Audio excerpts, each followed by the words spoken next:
నిన్ననే చెప్పుకున్నాం. స్టార్ క్యాంపెయినర్‌లని ఉంటారు. పొద్దున అనుకుంటా మాట్లాడుకున్నాం. స్టార్ క్యాంపెయినర్‌లని ఉంటారు. ఇదివరకు జగన్మోహన్ రెడ్డికి అటు తల్లి, చెల్లి ఉండేవాళ్ళు. ఇటు చంద్రబాబు నాయుడు గారికి బాలకృష్ణ, లోకేషు అట్లాగే కొంతమంది సినీ నటులు ఉండేవాళ్ళు.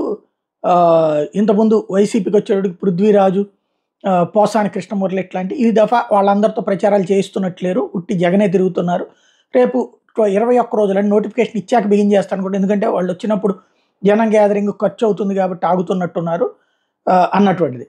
ఇప్పుడు ఇక ఎలక్షన్ దగ్గరకు వచ్చేసింది కదా, ఇంకేముంది, వచ్చే నెల 13 ఇవాళకి 10కి వచ్చేసాం అంటే ఇంకొక 32 రోజులు ఉన్నాయి.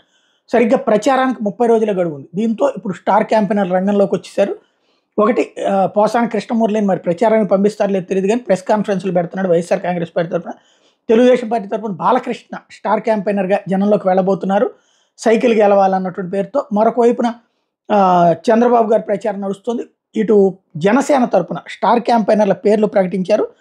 ఇందులో ఆ పార్టీ రాష్ట్ర ప్రధాన కార్యదర్శి నాగబాబు, అట్లాగే మొన్న వైసీపీలో చేరి బయటకు వచ్చి ఎటు కాకుండా మధ్యలో ఉండిపోయినటువంటి అంబటి రాయుడు, అట్లాగే నృత్య దర్శకుడు జానీ మాస్టర్, అట్లాగే సినీ టీవీ నటులు సాగర్, పృథ్వీ, అలాగే జబర్దస్త్ నటులు హైపరాది, గెటప్ శ్రీను, వీళ్ళందరూ కూడా స్టార్ క్యాంపెయినర్లుగా నియమిస్తున్నట్టు జనసేన ప్రకటించింది. వాళ్ళ చేత ఇప్పుడు వివిధ నియోజకవర్గాల్లో పర్యటనలు చేయించబోతోంది.